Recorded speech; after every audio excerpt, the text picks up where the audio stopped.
Hey, what's up, ladies and gentlemen? It's your boy Frankiehardworkshow with another video. And this video I want to talk about Kenyatta Greggs, and it's basically his point of view. He basically spoke on the Dame Dash situation, which I was actually interested in hearing. I wanted to hear his take on it because, you know, they both created that book, Culture Vultures, and Dame apologized to Lyor Cohen and Steve Stout, and I wanted to know his opinion on that because pretty much they basically wrote a book about it, them, the Culture Vultures. And Dame Dash apologizing to him, compromised that. Because he also stated that he was working on another book. He was 6 chapters in, and he's not even going to finish the book now because of that situation. And he seemed like kind of confused, and he looked hurt, real talk. Like, as a man, he looked hurt. Because he was basically saying that he didn't even know this was going to happen.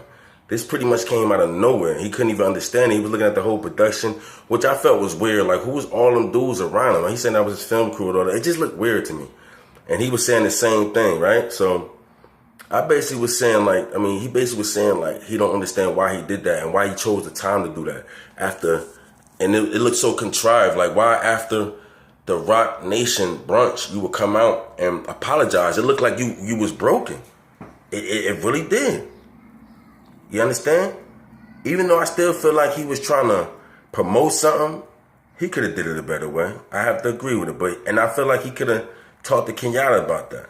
Because I did want to know how Kenyatta felt about that. Like, did he even know? And he basically, to me, he didn't know.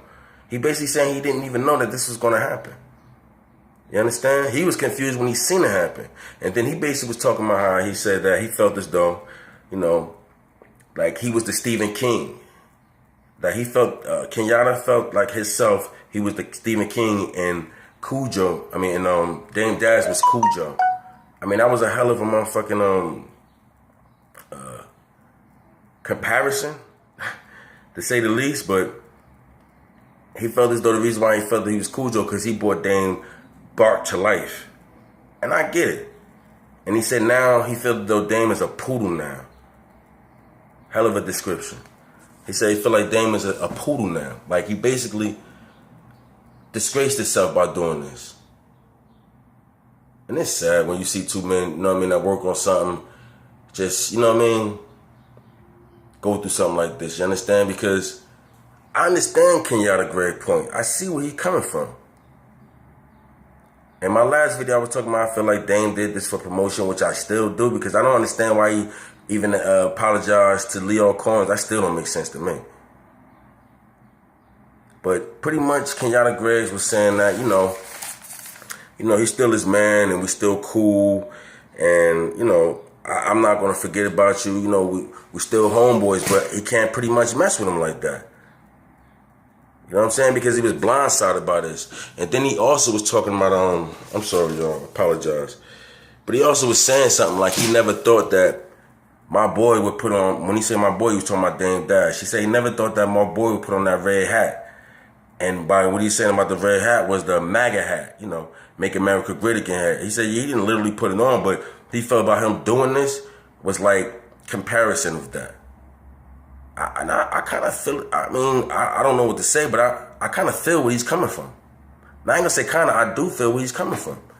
Because you would stand for this. You stand for being independent. You stand for standing on your words and things of that nature. And then you turn around and go back on it. And we all forgot about, I'm not saying we forgot about him, but it probably wasn't on our mind about Kenyatta Greggs. And some of them it was, because people were saying that. Didn't they write a book called Culture Vulture? And then you turn around and do this? So I'm speaking from Kenyatta Greggs' point of view. I definitely feel what he's saying. I definitely understand where he's coming from. And that would hurt anybody, especially when y'all worked on a project for so long and y'all stood by it. And he stands by it still, but he pretty much said he's not dealing with, he can't work with Dame like that no more. And he said he told Dame that. And you could hear in his voice, he was clearly upset.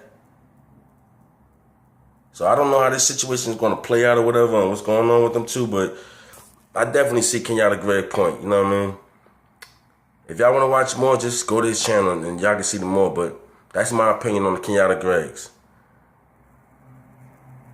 Be easy. Have a good day. Stay out the way.